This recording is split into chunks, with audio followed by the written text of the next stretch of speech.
good morning, good morning, good morning, everybody. Good to see you. Hello, hello, hello, hello. Happy to see you all. Say hi, say where you from. Come on.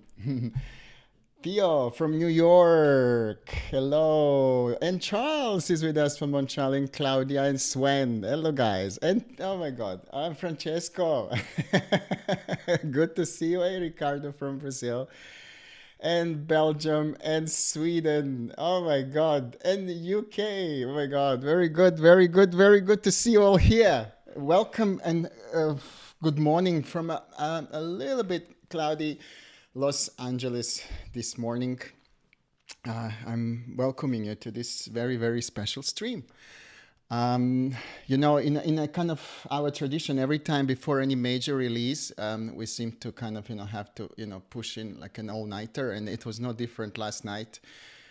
We were getting things ready last minute, lining it up to be able to, show you what we have in store for you. And it's been a long journey. Actually, it's been well over 2 years to reach this point, and I really would love to take you through it and a little bit explain to you what we've been doing. But first of all, let me kind of just take you a little bit back in time and just remember back in 2018. This is a photo from BSC Expo conference in London, where I have announced that we're doing a research and that we're basically exploring possibilities of AI and color. And, back in the day, there was not really a lot of AI. There was very little of that. And most people, didn't even know. There was no ChatGPT like it is today, and where everybody knows what's happening, right?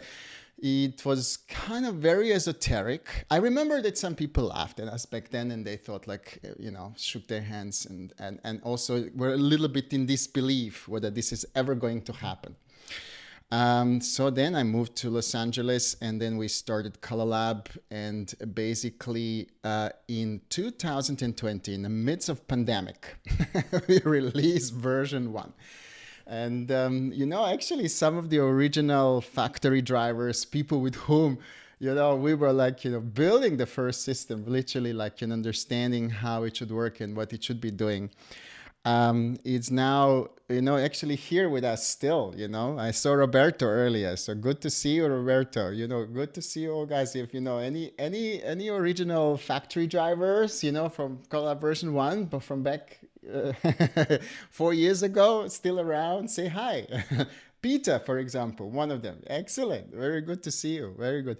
So it was actually a breakthrough. We managed to, run an AI engine on a laptop. That AI back then was just a really, really basic, but that's best we were able to do, we were, the whole technology was evolving, and we were just really trying to understand, how things are going to work. So progressing from there, 2 years later, we released version 2.0, and that was a major release. There was definitely a major release because the the user interface improved, and things just started looking a little bit more professional. The features have shaped up. The integration with other applications like Adobe and Final Cut started working, and also we seem to have somehow simplified color grading. And even though originally we kind of set ourselves on a path to bring AI to professional colorists, what was quite interesting was that many users of Colourlab were not only professional colorists, but were actually people who love color, who maybe were dabbling a little bit in color. They knew something about color. They didn't really put years of practice, which is absolutely necessary in order for you to be able to work as a colorist. It takes a long time, really, for you to learn the skill and techniques and science behind it. So basically people who have an eye, who understand what they want, but they were somehow not prepared to commit full time into it. And this became, our main user base, seems like it, and today I'm happy to say that, we have 80,000 people who have, used or are still using Colourlab Ai version 2. So we have grown significantly back from the days when it was like, I think the first time we announced it, we sold 500 licenses first. I think that was the kind of the limit we wanted to sell. We sold it in 4 hours, 500. It's been a long journey. It's been a long journey, but it is one journey that, doesn't really have a destination. It's not about, hey, we reached a point and now we're happy. Actually, it's not really that. This is a journey of continuous investigation, continuous research, and journey where we're really trying to understand not just what AI can do, but also our, human relationship to color. And ladies and gentlemen, now it's that moment where I should be playing a drum roll, like I am going to tell you that, ladies and gentlemen, I'm happy to announce that today we're going to bring, publicly release version 3 of Colourlab Ai Creator first. And what is most significant, what is the biggest difference between what we had in version 2 and what we have today is our version 3 deep neural network for color matching. By the way, no single line of code has been recycled between version 2 and version 3. We have literally completely rewritten the application. We use completely new tech stack in order to be able to operate both on Mac, Windows, and Linux. And today we have a brand new application. We have something that has been from ground up build up, but really the application itself exists because we have now combined all our efforts and have put together also a brand new deep version neural network. Okay, let me just explain to you a little bit, what it is so that you kind of get an idea of really what it is. So many people today see there is like a growth of AI startups. There's so many things, AI this, AI this, AI that. And you have to understand that most of them are relying on APIs of big companies who provide AI services like ChatGPT, like DALI, like, many other applications, many other large language models who kind of offer some API, and when you can build your application on top of their main AI engine. So this is not the case with us. You have to understand that this is not the case with us. I really have to underline this now, that because the world has changed so much ever since ChatGPT got released that people don't really understand this. We can't use ChatGPT at the moment. Maybe one day we'll be able to integrate it somehow, but right now, no. So what it is a new engine that was invented by a lovely scientist and a researcher who has just been awarded actually a PhD for this work and a research, and I really want to congratulate him on that success. And what basically has is a very unique architectural design. There is no other neural network that has this type of architectural design. And also the network has from ground up been trained on millions and millions of images that we chose, that we selected, and we felt these are the important images for neural network to use and to learn, okay? And, many other neural networks for computer vision are using, like a general photos, right? But, when you're doing color grading, the aesthetic is different, right? So this is a major differentiation. Also, what is very novel about this type of network in comparison to what we had before is that we now deploy a very new type of encoder network. And encoders are very, it's relatively new. It's super popular. All large language models depend on encoders and decoders. It's the way for us how we reduce the amount of information that we give to neural network in order to be able to solve, a problem, right? So if we were to feed the whole image, right, it would be impossible because there are so many pixels, so many values. So we have to reduce the amount of information. In the past, we used to do it by reducing the file size, by saying, oh, just, scale the image down to a small part and just let's analyze it like that. We don't do this anymore. We now have encoder decoders similar, like tokens in ChatGPT, which are by far more powerful. And then what is also significantly different with this network than the previous network is that it's self-supervised. What it means is that in the past, in order for us to train a network, we had to go and, input images and tag them manually, literally, and explain what's good, what's not, and so on, right? We had the ways how to automate it a little bit, but, it was still like a, completely different process. Now, this network is self-supervised. It means it learns by itself. It knows how to train itself, which is an incredible advancement, because it means that we're going to be able to continue to improve and train the network. And this is exactly what we're planning to do with our version 3 Colourlab Pro, where we're going to continue to invest into developing this neural network further. Okay, but what was also very important to us is this. We always believe that color grading has to happen in real time, has to happen now. I don't like the fact that we have to upload media to the cloud. With video files, you know how hard it is. You probably try to do it, and you know that it's very hard, to transfer large, high quality video files, in order to process them in the cloud, right? Which is how actually all our competitors are working like that. They all are using cloud processing. No, we have managed to make our neural network so small that it can run on a laptop, and it can actually run pretty good on a laptop. And thank you, Apple, and for making such an amazing hardware, and thank you, NVIDIA, for making such an amazing hardware for us to be able to accelerate these neural networks on the PCs now as well. So these are really like a main differentiators. I really wanted for you to understand that this time, and that we've spent, since version 2, we did nothing else but really just understand, how we can improve color matching, what we can do.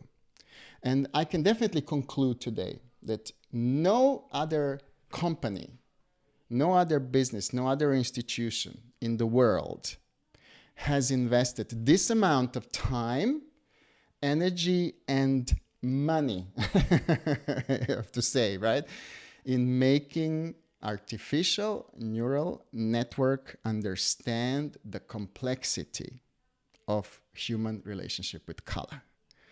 Our relationship with color is special, and there is an ongoing research happening outside of our organization as well, in order for us to understand better what is color, how color works. And then what we are doing is we're taking that knowledge and we are putting it in practice by trying to build an artificial neural network that is going to have the same understanding and relationship with color that humans do. So we are definitely very, very special in that way, that we are focusing on one very, very specific problem that seems to be out of reach for many larger organizations, because it requires very specific skill, and it's a very specific problem that's absolutely not easy to solve, as you will see. Okay, so this is a great opportunity for me to also say thank you. And I want to say thank you, first of all, to our dedicated development team. And thank you guys for all your hard work. And thank you for, putting up all the hours and everything you did, to bring us to where we are right now. One day I'm going to write a book about it, I said, for sure. I want to thank Steve Bays, who's been, my mentor and was an early investor and has, helped always, put us in the right direction. So Steve, thank you for all your time, energy, and effort, and your experience and knowledge you've given us for us to be here. We wouldn't probably be here without your help. So I want to thank you. I want to thank to Moran Brothers for their belief in us. Thank you for being, so forward thinking and so visionary that back then, so many years ago, you saw opportunity in Colourlab and have supported us. I also want to thank Google you know, because without Google's assistance and help, we wouldn't have been able to do this massive task of training and improving neural networks. It was incredible. So thank you for that. And also I want to thank NVIDIA. Like NVIDIA certainly, you know, has, or people who work for NVIDIA understand the importance of this research we're doing, and thank you. Thank you for, you know, supporting us. Thank you for, you know, providing us with the resources when we needed them. And I hope that this relationship is going to continue in the future as well. However, none of this would have happened without you. And you guys, each one of you who is today, you know, on this live stream, and many other, you know, users who are not necessarily here live, who might watch this video later at some point, all of you. I want to say thank you. Thank you very much. Because without your, you know, you using the application, you telling us what's working, what's not, what you like, you're not really, you know, making it real thing without your, you know, usage and who you are and what you do with it. We would have never, ever felt compelled to continue this journey. And I cannot thank you enough for this amazing support. We have such a wonderful community, you know, here, and people who are, you know, absolutely incredible and talented. And I can't wait to see what you're going to be able to do with this particular new version of Colourlab that we're going to bring now. So at that moment, maybe it's a good moment for me now to say, like, okay, let me show you really what is new, right? How it works. So very good, very good. Let me just now go and switch to my desktop. So let's see how that's gonna work. So here we go. Interface, you know, you've probably seen before if you worked with beta, not much has changed there, except that what we did in the publicly released now, we have added a larger library, which is going to expand of references. So what we did is we have actually made a clear distinction between references and show looks. So basically, references are images, color management, and show looks combined. It's a brand new also file format, which is called XO2, just to make things more interesting. So these XO2s are basically the fuel for, you know, your AI work. You can also generate them yourself, and, you know, we'll supply you with an extensive library of those that we're going to continue to build. We understand how important it is to have inspiration, to start with something, not to be like, you know, from zero every time we're starting a color grade, you know, that we have some sort of, you know, idea to what we want to do. We also can, like, you know, analyze, you know, these references based on the color palette as well.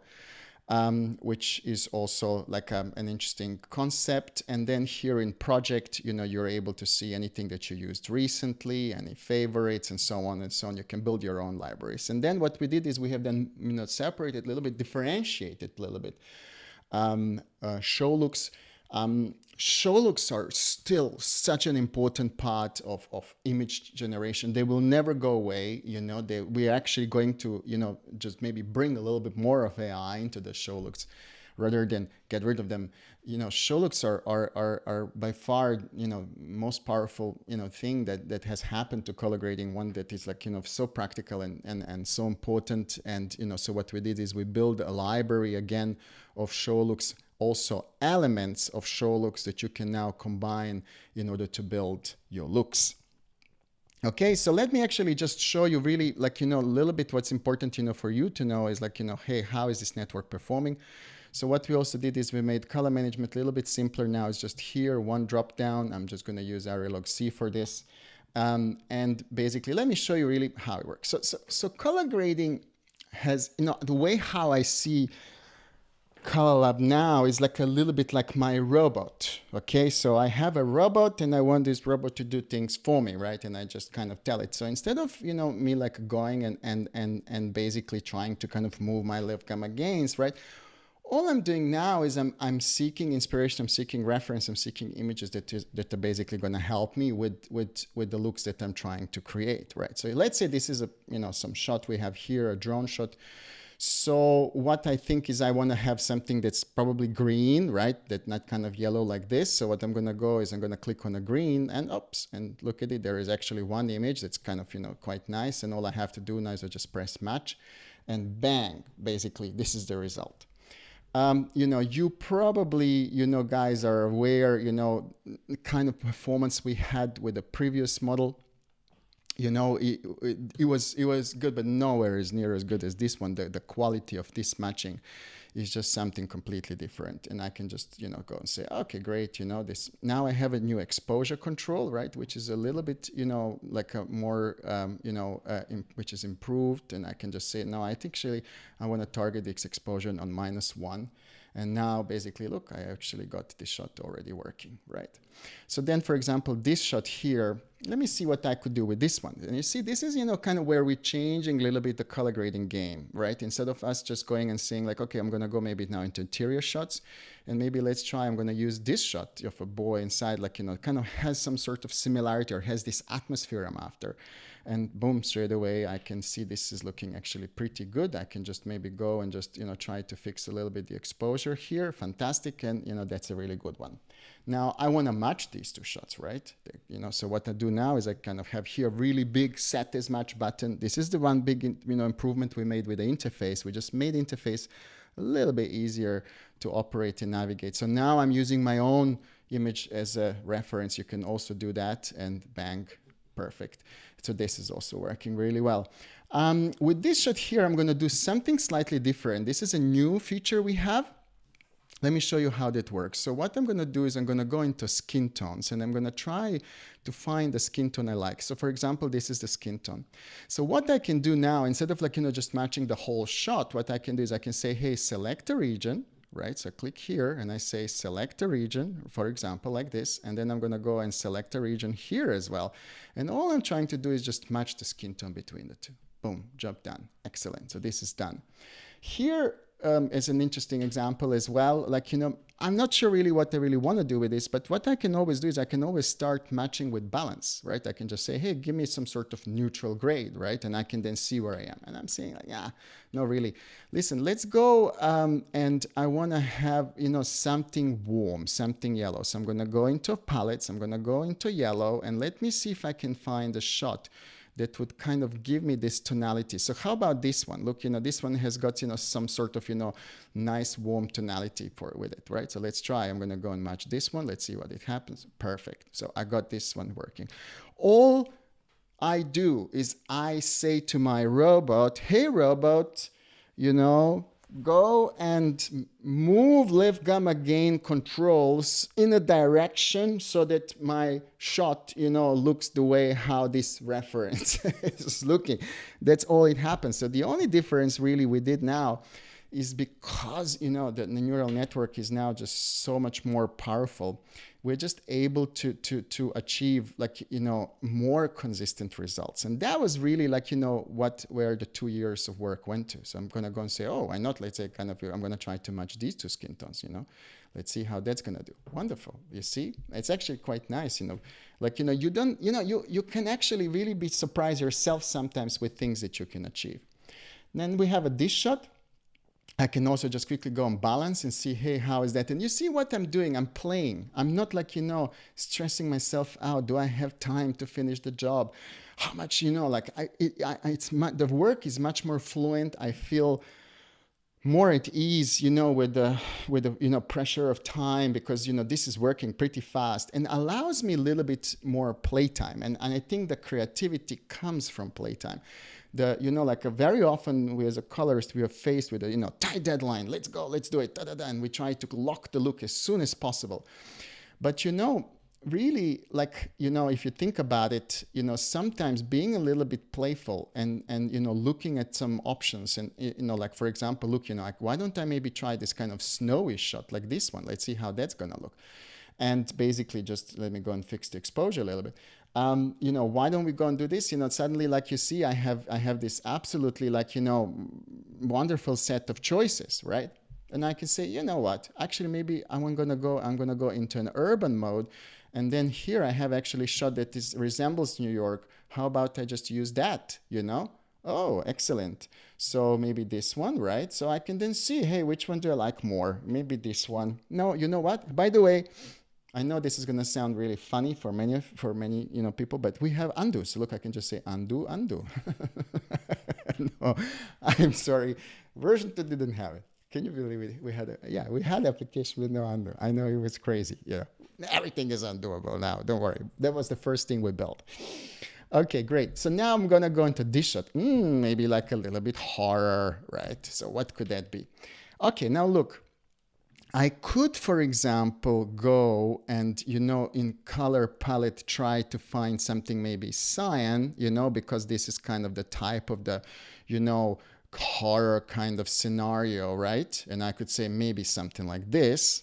But also what I can do, I can say, well, listen, maybe I don't even care about, all of the kind of, references. I'm just going to go quickly build a look, and I want it to be black and white. So let's do this. I have some different black and white looks. This one maybe is the one. And let me just go and just adjust a little bit exposure as well. And, so there we go. Now this, I think I'm going to have to make this exposure even a stop lower because I think it's going to look nicer. Let's see. Better. Okie dokie. So, or maybe this one. This one's better. More contrast, right? So, I don't necessarily always have to use Neural Engine, right? Of course, I have the full, look design available to me. And then it's just that here I have, some interesting presets. Let me see this one here. This could be, again, maybe I want to go into scenes and skin tone and then try to find something, maybe as warm as this. Why not? Let me try to do that. Brilliant. Job done. Then we have a Herman the German, right? Oh my God, what are we going to do here? Let's see. I don't know, actually, to be honest. As much as I try to rehearse these demos, I kind of find myself always in a situation where I'm like, a little bit like, always searching for the results. So what I can do, for example, let me go and look at something cyany, right? So I don't know, maybe, this is like, very kind of atmospheric. Let's try this one, right? Interesting. What happens if I do balance? Interesting. Actually, you know what? I'm going to use this balance. But what I will do is I will add a little bit of a historic feel, and then I'm going to just put a little bit Agfa XT to it, right? So you see, this is basically what I did. I just got it, to feel like more kind of cinematic, I gave it a retro film profile.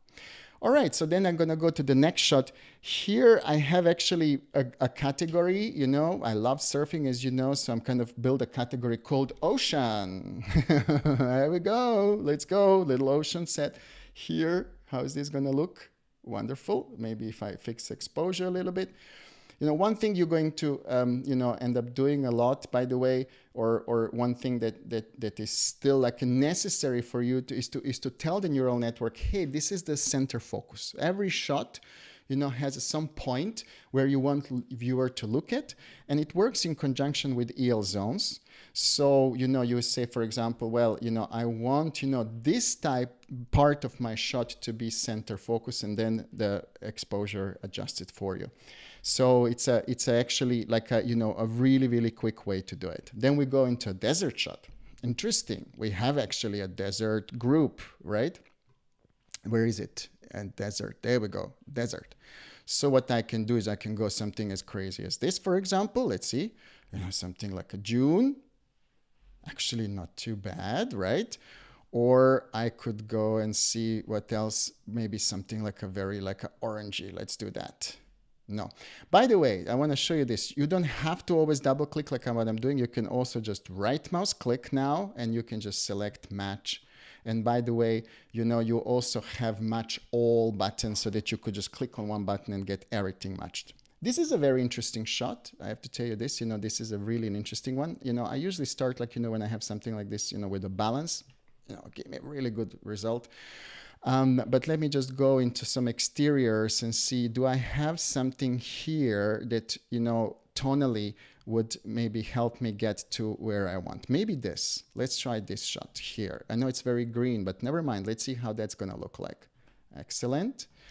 No, really doesn't really rock my body. I thought it's going to look good, but not. But maybe I go back to the snowy shot. Let's see that one. Much better, right? Much better. So now I'm basically there. Then, you know, let's go get this gentleman. Normally when I have these close-ups, I found myself just to start with some sort of, you know, oh, let's see, maybe this kind of, you know, greenish looking guy. Let's see what that's gonna do to me. And then I'm just gonna do a little exposure here. That's a little bit too hard. So let me go and basically just give you -1 here. Let's do this. Basically, that could be maybe an option. It could be an option, but hey, why would I settle for anything less than perfect if I, you know, can actually play with it? So I can just go and just adjust this one. And then I'm just gonna go and adjust my exposure a little bit here as well. Let's do that. Perfect. Now I got it. You know, it's a little bit like, you know, force, but I like it, you know, it's an attitude. Here is an interesting example. I want to show you, like, you know, what you can do with like a really these bold colors, you know. So you can go into palettes and you can select something as like a red and you say, hey, make it completely red, right? You can usually, you have to, you know, kind of help a little bit with saturation with this kind of, you know, very, very bold colors like that. Or you can go to something like a very yellow. You know, let me see, I'm not sure, maybe this guy is very yellow. Like, you know, sometimes you can just play with it, right? And say, oh, that's pretty good, right? So you can actually really, you know, push your colors to extreme. We expanded a little bit, you know, in the past, we had to limit the network. Now we tell it, you know what, you know, go for it, be creative, right? Here is an interesting one, you know, like, you know, cooking shows. A lot of you like, you know, do a lot of, you know, YouTube stuff. And then what I do is I say, okay, this is pretty good. But what I'm going to do now is I'm going to go into my elements and I'm going to go into saturation and I'm just going to go and increase saturation like this. So it's also a very fast way of working and just, you know, helping this. This is one of my probably favorite shots in this deck. I like this one, you know, let's see the little balance here. You know, it does a pretty good job, you have to admit to it. And then I can just go and basically in my collections, let me put some strong look, Agfa Cold. You can tell I like Agfa. I'm a little bit influenced by, you know, one of my students, Camilo, who has actually done a great job, you know, analyzing Agfa. So you can tell that, you know, right now I'm basically like a bias towards Agfa stock. All right, let's do this one, balance. This is just a balancing. Okay, yeah, pretty good. Why not? Let's see how that's gonna look. Fantastic. Right, and I can then also just apply that to show. Look, I can, you know, just get a warm Agfa to it. Yeah, that's much better. Okay, and this is a thing.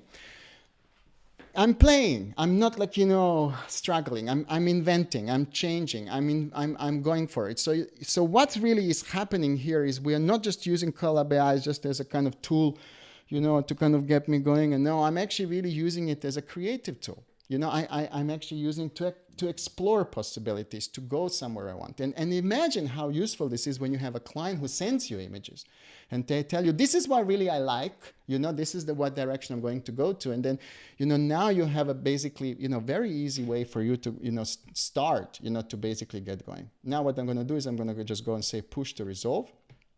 I won't save it now. And I'm going to do now everything happening. Now it's going to go and say, hello, hello, resolve. Where are you? I'm looking for you. And I'm going to try to push you. Colourlab Ai has finished. All right, let's go back to resolve now. I'm there.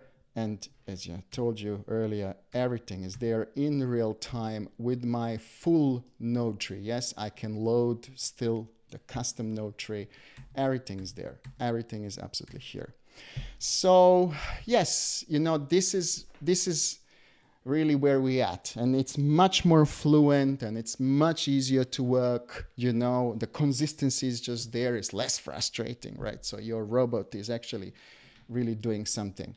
Now, another thing I want to show you when I'm talking about consistency is another thing that many of our users do. Many of our users are using our software for dailies. Why? Because dailies is something. It's a kind of thing where you kind of get, you know, hours and hours of material that you have to turn around very quickly. And also you cannot always employ or deploy, you know, full-fledged colorist, right? Because, you know, because of the cost, right? And also like, you know, it's just, there is many reasons why, you know, kind of the dailies are something that we try to automate, right? Okay, great. So I'm going to show you. So what I got here is basically a scene. or dailies, and it's all over the place. I love it because it's all over the place, because you know, like you see exposure is changing, that there is a light temperature changing throughout the shot. There is haze in the shot as well, which is changing. The haze is fluctuating all the time.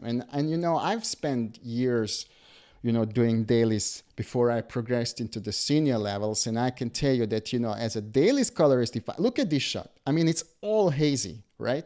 What I would have to do now is look at this. So these shots kind of are one after another, but look at the amount difference in the level of haze there. So I know what I would be doing. I would be spending probably hours, you know, to try to match this and to come to some sort of level of continuity. Now look at this haze here, right? Look at this one. So it's really like, you know, it's a perfect example to what we as a dailies colorist, you know, have to endure, what is really our job.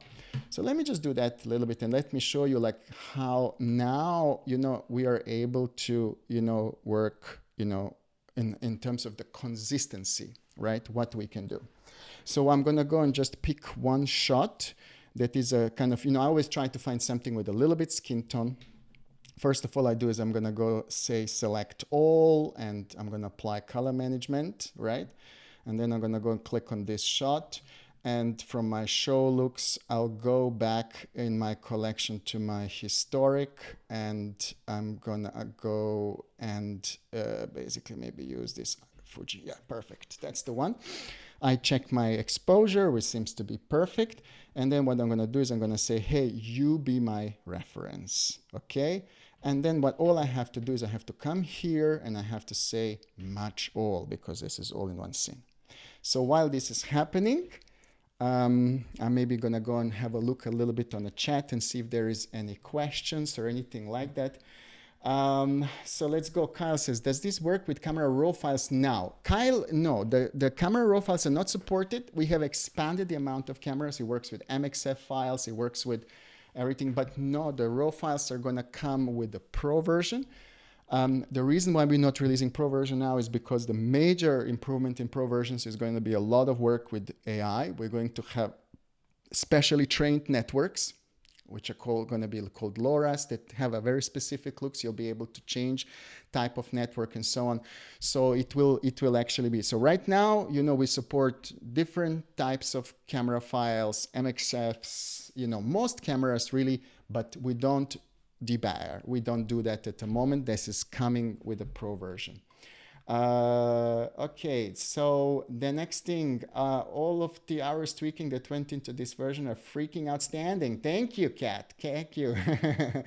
Where do I download this version? Has Sachel. Sachel? So I'm going to come to it in a minute. I'm going to explain to you. We're going to have to do something different. I work in Resolve and color manage my node using DaVinci Wide Gamut. Will this work in my workflow? I have something for you as well coming soon. It's going to answer your question. Have you normalized the software for linear workflows? Charles, what you're going to see, what's coming straight after this presentation is going to give you all of those things. Okay? All right?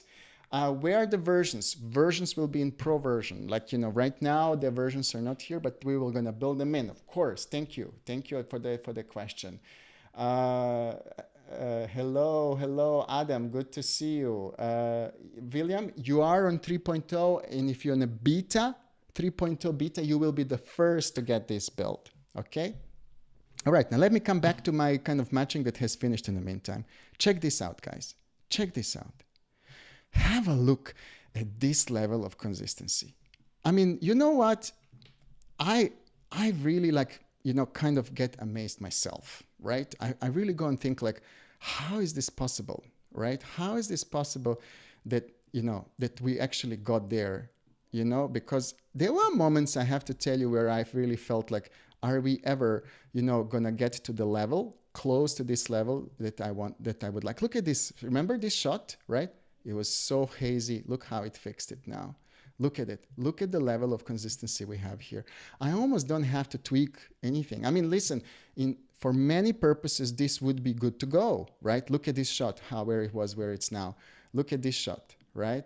So basically, right, you don't really have to, you know, do a lot of tweaking anymore. Like, you know, we really, you know, I remember like with version 2, you know, every you know, 3-4 shots you'd have to tweak, adjust, you know. This is just, you know, completely different story, right? And yeah, that's basically, you know, what happened last 2 years. That's what we were doing.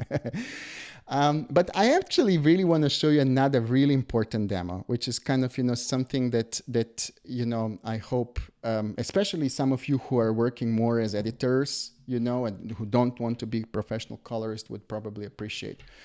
And this is our integration with Premiere. By the way, everything I'm showing now works also on Final Cut as well. So we have a full support for that now as well. So you all remember our demo sequence from version 2, and remember what it was like. You know, there was like, you know, all sorts of, you know, like a overexposed shot, a little bit underexposed, a massive drone overexposed. So what's going on? Like, you know, it's like a perfect example of when things are all over the place, right? I want to just show you like a feature, you know, of that we, you know, this balance feature. So let's say you're just an editor, you kind of got a bunch of clips now, and you're supposed to now start editing, right? So what I'm going to do before I start editing, right? I want to just go and balance them. Okay, so I brought them in. I'm going to go and just do a little color management here. And then what I'm going to do is say, listen, just do a balance. I don't care about the look. I just don't want things to be all over the place. I don't want things to be underexposed, overexposed, this and that, right? Just go and give me like a quick, you know, fix, right? And basically check this out. Check this out, right? I lifted it. This one, perfect. This one, perfect. This one, really nice. Look, even this one with the sun shining in, we always had problems with that shot. Check this one out, completely overexposed. It fixed it. It made it really work really nice. And then all you need to do now is you say now, hey, push to Premiere, right? I'm not gonna save it because I have so many versions of this, you know, kind of project. So you should be saving it. Don't do it like this, but check it out. Now I'm in Premiere, I press play, and things are just rolling. I can in real time, and I'm ready to start editing, right? And I don't have to be really colorist to bring myself, to help myself to kind of get things into a balance. And that's the reality of really work. That's the reality, you know, of what we are doing, guys. You know, we are really like, you know, working in such a way that, you know, we get material just thrown at us from different sources. And to try to do it manually, you know, you just don't, you know, the fact is you don't do it, right? You basically kind of just start doing it, and then people get used to all of these kind of, you know, ugly looking log images and so on. So what's happening with it? So basically, oops, sorry. What I wanted to do now is show you this, but now I need to go and slide. My slides got all messed up. Let me see. There we go. This is what I want to show you. Colourlab AI 3.0 creator for Mac and PC is going to have a staggered release. We learned a lesson from the version 2 where when we released it, our server crashed. So we're not going to do that this time. What we're going to do is we're going to say, okay, we're going to give you first to betas, then to existing users, and then we're going to start shipping to all the new users. And it costs only $99. It starts shipping on Sunday. With the NAB. So there's a basically NAB, we're starting there, and that is our commitment is to basically, you know, help you. I'm going to also explain to you a really interesting thing we're doing at NAB this year. And you are going to be able, you know, after the stream, if you are interested in making sure you're getting it and you're not existing customer, you're going to be able to sign up for a waiting list. And then as we are progressing, as we are, you know, releasing it, you know, we'll be notifying you and letting you know when things are available for you and when you're going to be able to start doing it. Okay, so that's basically, you know, like a news for that. Let me just go now to this. I will explain a little bit about this whole waiting list and what's happening with it a little bit later. But when I'm on that subject of you know, what, you know, we really did more than just, you know, train a neural network, I want to talk to you about subject of collaboration. You know, one thing that happened in the past 2 years especially is that, you know, we have really moved into a remote workflow. This is really how we are working today, more and more. And if you're a freelancer, and if you're, trying to, work, from your home or something like that, the chances are that 99% of your jobs will be remote. People want to work with colorists more because they can remote with them. Color grading became more popular, more accessible. People want to color grade when they haven't color graded before, because now they have access to remote workforce, to colorists who can do this remotely. They don't have to sit in a car, drive to a facility, stuff like that. No, they kind of just send files, share files. And we've seen explosion in that area. And there is so many amazing tools for collaboration, right?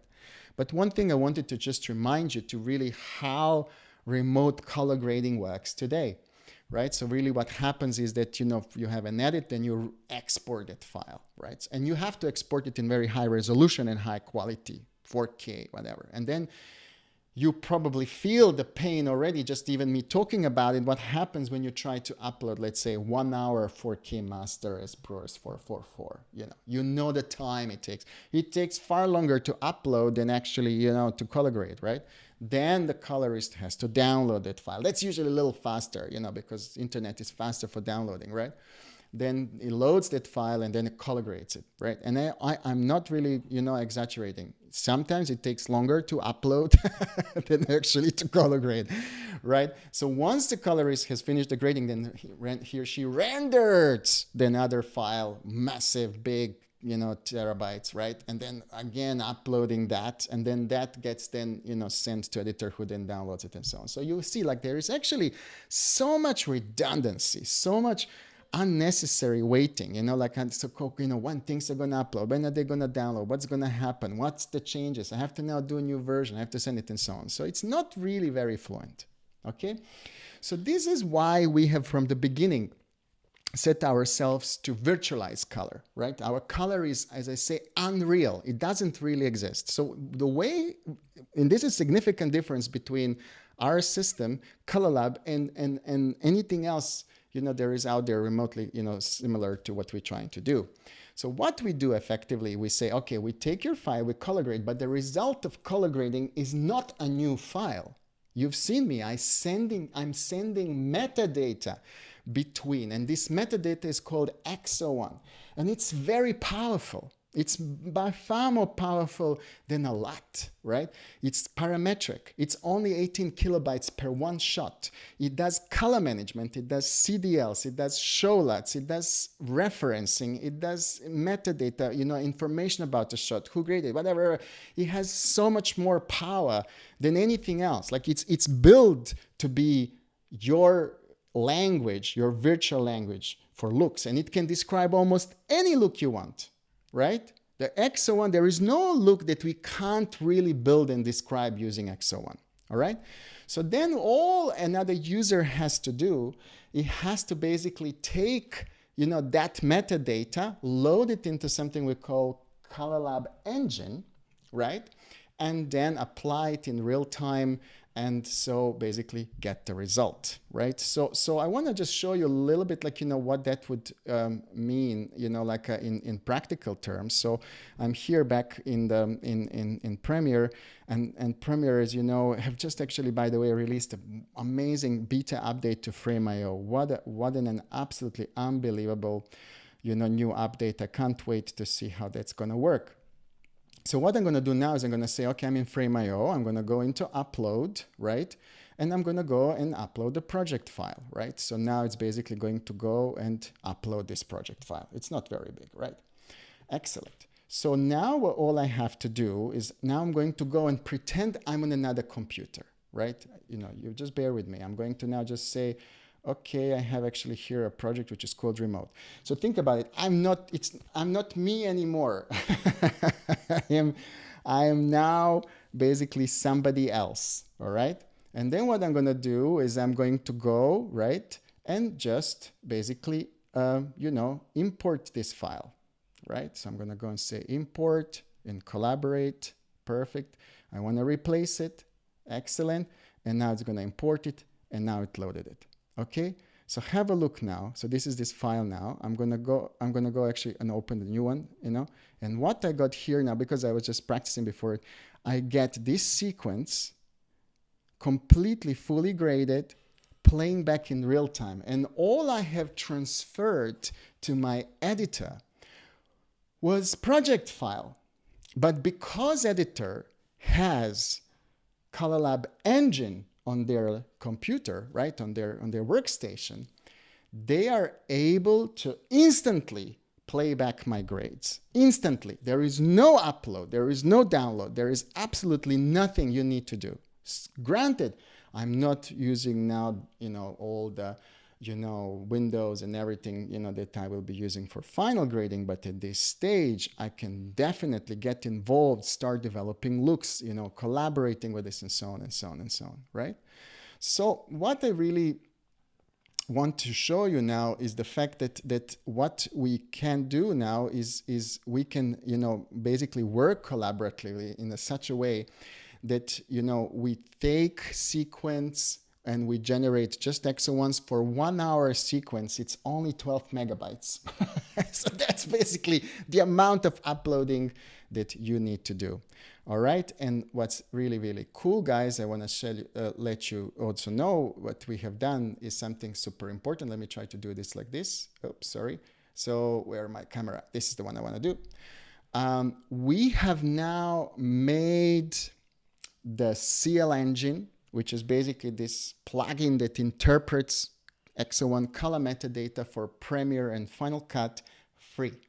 That means it's absolutely free. There is no license. You don't even have to register. You just download it and install it. We don't need to know who you are, what you do. Basically, it's just a simple install, and there is nothing stopping you on having it on all of your computers because it's as a word free, basically. And anybody who opens timeline that was color graded using Colourlab Ai is going to be able to take advantage of this wonderful color metadata and be able to, share the color and see instantly the results and play back the results. And this is huge. This is basically really our contribution to this whole new way of working. Now, when I'm talking about this whole new way of working, I have something else for you. And I want to basically also, to help you understand this as well. So we have started as a company dedicated to professional colorists, right? This is really where we are and where we lived for years. We got surprised, to how popular Colourlab got, with people that are not, just professionals. But our really roots are in professional color grading. And, you probably all remember, and many of you have, learned and discovered basically the Colourlab through our plugin Look Designer. And by the way, Look Designer was originally called Colourlab. And these are just some of the very few companies, that are using it. This is amazing. The amount of professional, film and TV production, post-production companies that we have as customers of Colourlab is just insane. And, I never thought that this is going to happen. I never believed that this little tool is going to be adopted by so many people, by so many professionals. And the amount of shows that we have contributed is just amazing. So I really, couldn't have been happy about it. But we never wanted to sit and say, oh, this is the end of the world. This is great. This is amazing. We got this plugin. It's beautiful. No, we always look to improve. We always look what we can do better. And world of color grading is changing constantly, right? It's constantly changing. So what we discovered is that there is a lot of, things, but, that are improving, right? But before I actually just say that, I wanted to just follow up a little bit about the Look Designer, because as I was preparing this, I realized, how many things the Look Designer was doing. So by the way, it was the first color management for Resolve much before DaVinci Resolve color management. There was no sign of DaVinci Resolve color management when Look Designer was used by major facilities for color management, right? It was the first plugin to introduce subtractive color, which today I think are probably my 6 years later has become the thing. Everyone's making now DCTLs with subtractive with a varied success, but subtractive is the word, right? Next thing, we were first to introduce the concept of negative and print profiles that you blend together, which has been copied by everybody else since then. And also we were very first company to bring Ed Lachman zone into post-production, which now is being reinterpreted by many with some sort of false color and all of this. So there is so many things that look designer did to this industry. It has just shown how useful these tools are, how practical these tools are, and if copying is they say, oh, it's quite flattering that they're copying you, so be it. I really don't mind. I'm happy that we have managed to change or introduce something new to the industry. But what we're going to do next is a next step. Okay, next step.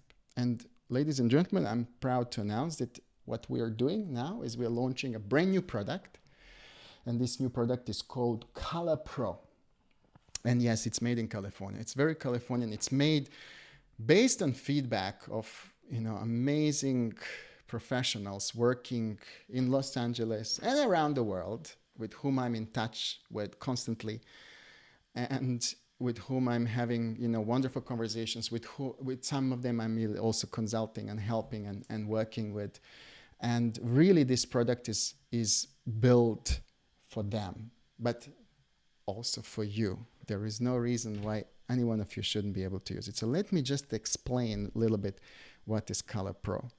So Color Pro is first of its kind modular plugin system.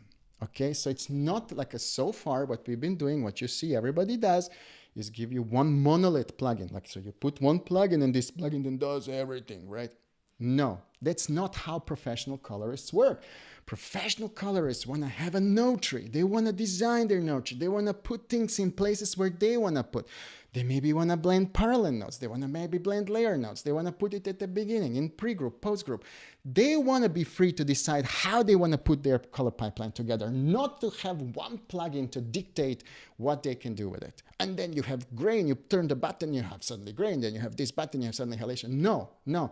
You can influence image, quality, and processing so much just by moving it somewhere back or forth in the processing tree. It brings you such incredible different results. So what we did is we said, this is what we're going to do. So yes, it is one plugin, it is one install, one license, but you will get all together 4, 5, 7 plugins, right? 7 plugins. Okay, and now that we have these 7 plugins, then we thought okay, we have now these 7 plugins, but the biggest issue we have now is how we're going to connect them, right? Because these plugins have to be compatible. When they talk to one another, we need to be able to understand what's happening, how they're talking. We have to know that we're not losing any quality and so on and so on and so on, right?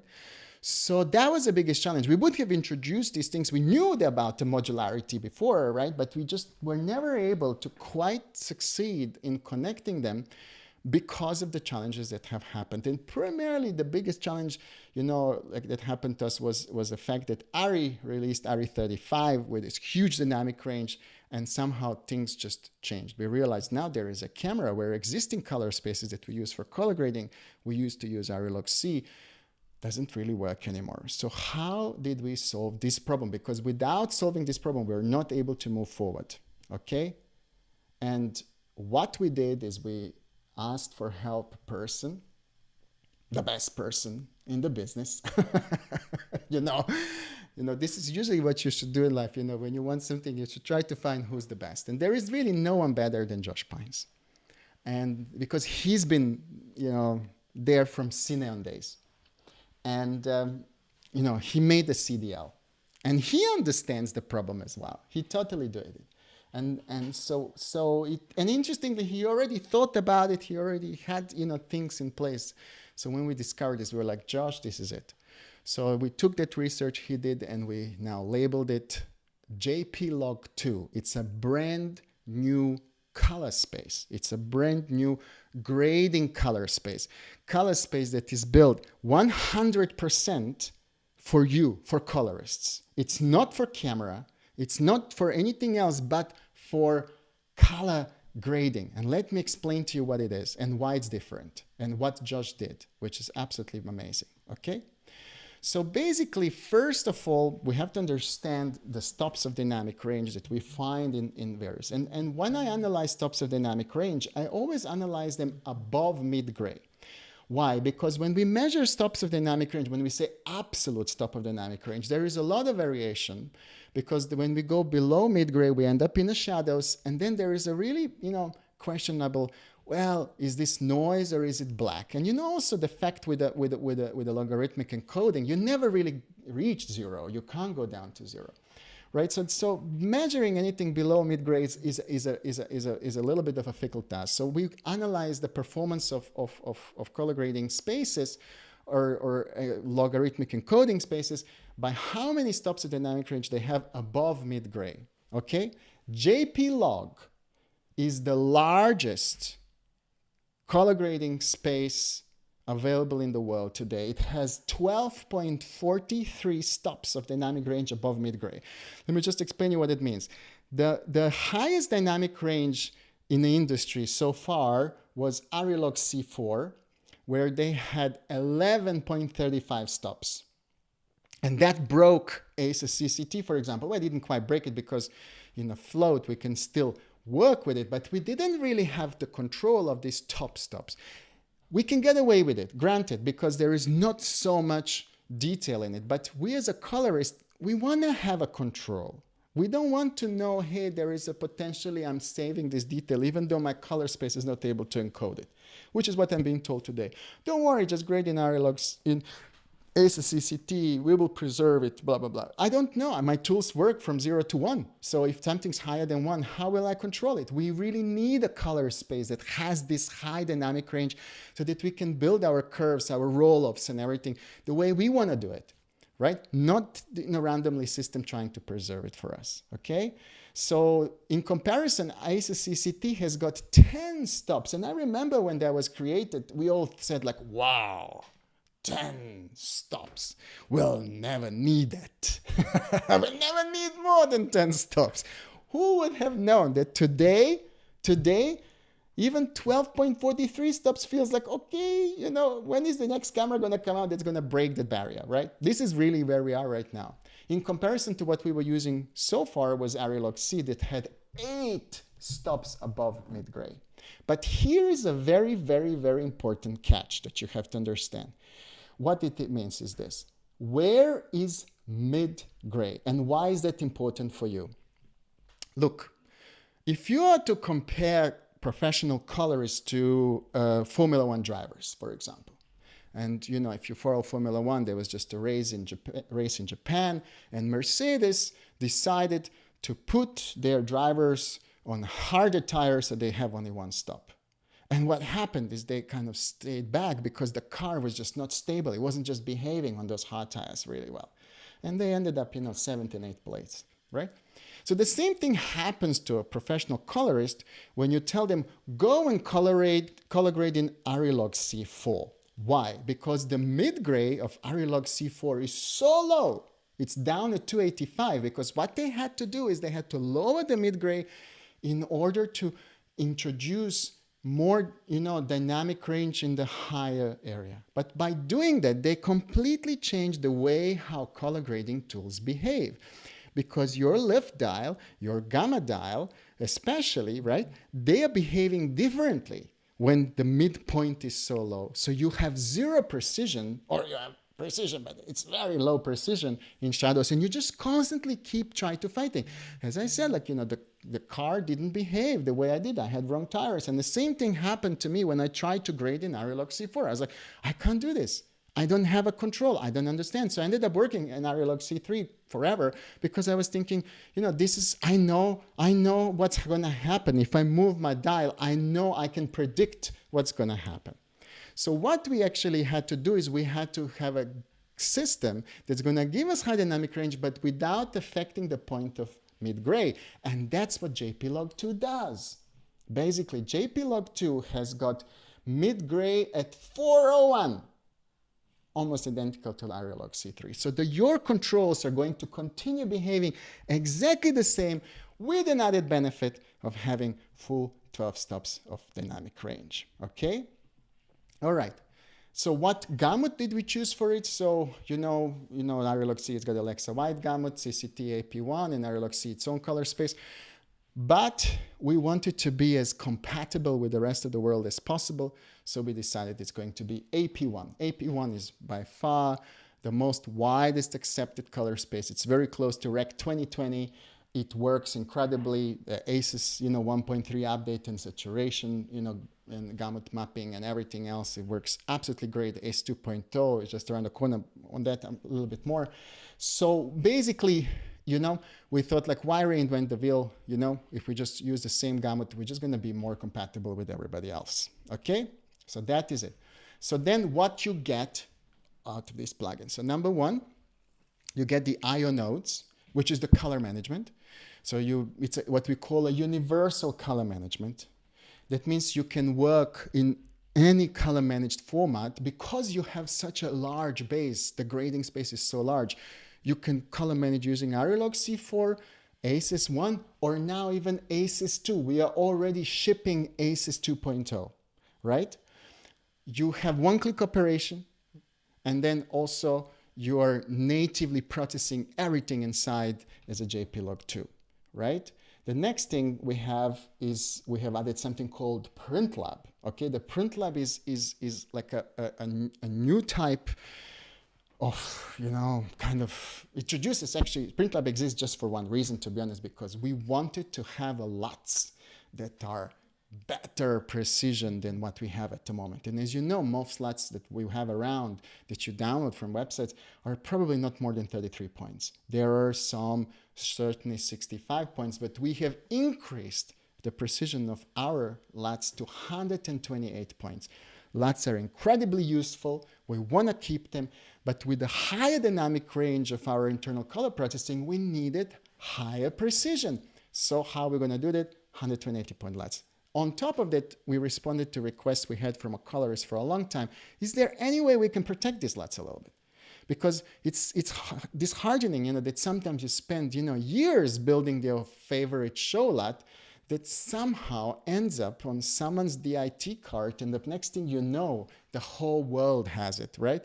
Is there any way that we can stop it? And we decided that we're going to create a new LUT format called MCube, stands for master cube, and this new LUT format is going to be encrypted, and you're going to be able also to protect it. We're going to show you this is coming, as the next part of development. You'll see how that works. We'll make it super easy.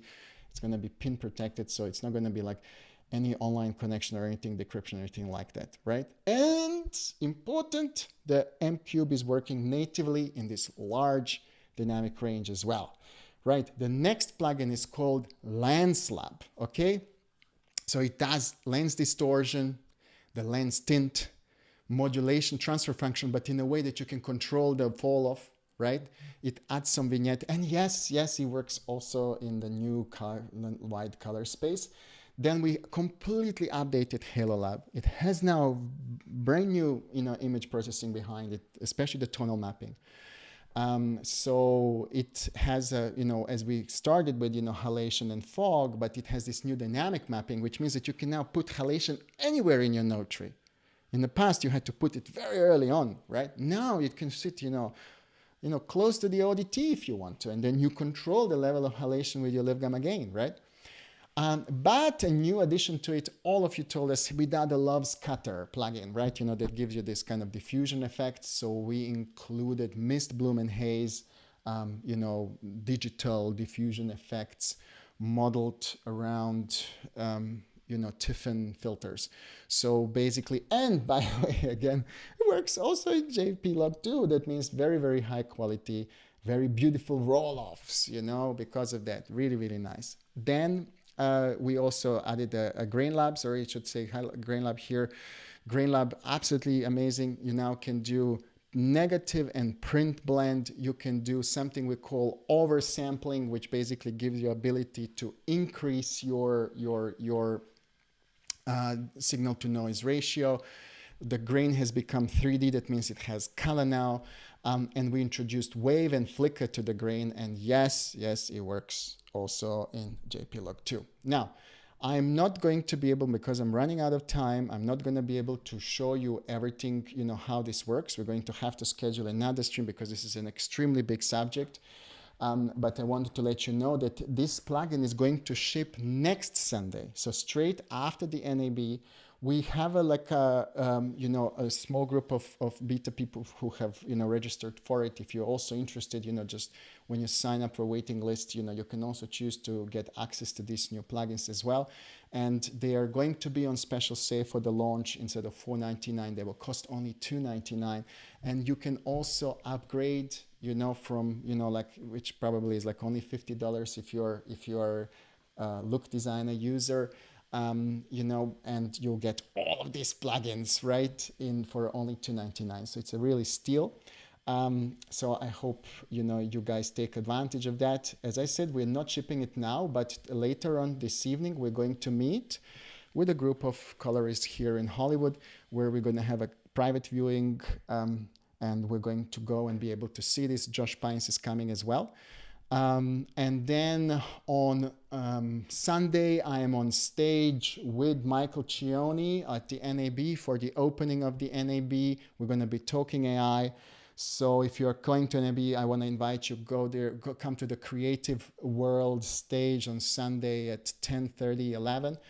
And on Monday, we are going to be doing color grading sessions. Color grading sessions are 2 days.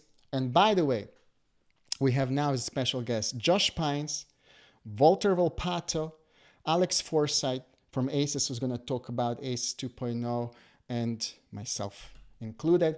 And interesting program. So basically, if you want to find out more, register for it. Just go to Color Training NAB 24. A huge benefit to all of you in attending this training is that you will get all of this software for free, included in the price of training, and you will get it before anybody else, because basically you will attend the training, you'll see how we use the software, and you'll get the license and access to the software before anybody else. So that's a like a one plus if you are coming to Las Vegas and you want to do it in person like that. So there will be 2 sessions, by the way. One session is going to be on Monday. We're dedicated only to iPhone Pro. And another session is going to be on Tuesday, dedicated to future trends. And also we're going to have Walter Volpato explain, what he sees the future trends going to be, considering that he just won award for the best colorist at the HPA for his work on Winning Time, where he emulated film. It will be really interesting to see, his view on the future and understand, how the aesthetic of looks is changing. So I'm sorry that I'm not able to show you everything we have at the moment. I promise we're going to have a separate live streams, for the plugins. That it's a big subject. There is a lot to cover, and I want to give it the prime stage. But yes, we will start seeding it, and it will become available to you on next Sunday, the 21st. And I know that many of you professionals out there are dying to try to put your hands on it, and I can't wait to see you do something interesting with it. Before I finish, I want to just see is there anything else? Jovan says he can't come. Don't worry, Jovan. We'll be looking after you. Just wait, just a week maybe, and you'll be able to get it. Absolutely no problem. No problem. Joanna says, excellent. No, this is not for Perpetua. This is annual. I'm kind of basing my baseline is always annual. I found it to be it's also what most of our customers do. Most of our customers by far are choosing to go annual. So some people are working monthly as well.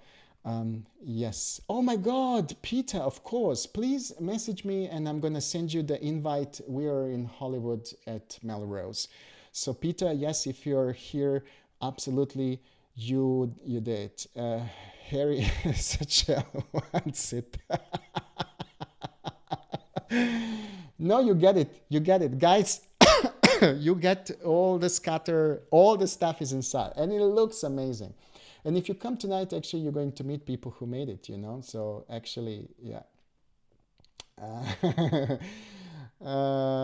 Excellent. Yes, it is your intellectual property, Jovan, and you should keep it. And this is what I think why we're going to introduce encryption to these master lots, so that we can slowly start, putting some level of protection. Now, look, certainly there will be people who will know how to crack anything, right? But it's not for them. This is for us normal people who kind of, find a file on a desktop or someone gives it or you download it somewhere and you want to open it and start using it, which is what you can do with the 3-lot now, right? But if it's encrypted, you won't be able to do it unless you have a code or PIN number to open it. And that's like a simple way, just how we want to just, limit that not anybody can open it, but only those that have access to it, right? Exactly. Thank you so much, guys. I am really looking forward to, catching up with you again because there is so much going on. I'm now going to go and meet the students of the master's class who are going to be presenting their thesis. And then in the evening, we have a small group of colorists coming and we're going to be showing them the Color Pro as well. And then we will be in Las Vegas for the following week, doing the training sessions and lots of interesting stuff actually going on. And then for everybody else, we'll be live again, the end of the week where we're going to be able to start seeding the Color Pro to everybody in public. So I hope you like this update. I hope you're excited as we are about it because this is a huge step for us. This is wonderful, what really we've been doing. And the amount of effort we put into it, it's been just enormous. And I can't wait to see what you're going to be doing with it. Thank you all. Thank you for wonderful, wonderful, live stream. And thank you for being a great audience. And I am looking forward to catching up with you next time. Have a great weekend, everybody. And I'm looking forward to seeing you all at NAB for those of you who are coming. See you all soon. Thank you very much. Thank you.